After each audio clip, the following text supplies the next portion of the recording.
Welcome back to another episode of Sunday Cooking with Mom and me. Now today, we're going to be making some delicious sweet cinnamon rolls for you. So come on in, take a look.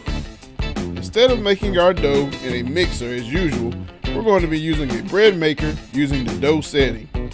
Making cinnamon rolls is a lengthy process, but the results are well worth the task. Start reproofing the yeast by heating 1/4 cup of water in the microwave for 10 seconds.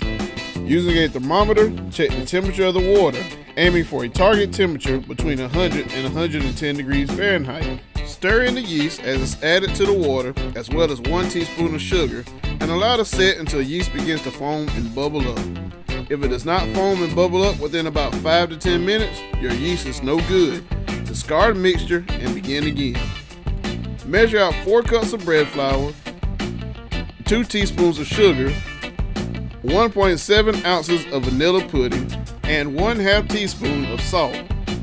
Now add the following wet ingredients: 4 tablespoons of melted salted butter, 1 beaten egg, 1 cup of whole milk, and the proofed yeast mixture.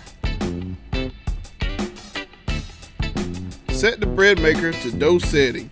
Our bread maker took 2 hours to complete our dough. And while the bread machine is doing its job, let's make the filling. For the filling, you need 1 cup of light brown sugar, 2 teaspoons of cinnamon, and 1/2 cup of softened butter. Blend all ingredients fully and set aside. Once the bread maker is finished, flour a surface on the counter and remove the dough from the bread maker onto the flour. Roll out the bread dough using a rolling pin. Make sure the dough is spread out in a rectangular shape. Spread the filling in a thin layer evenly over the dough.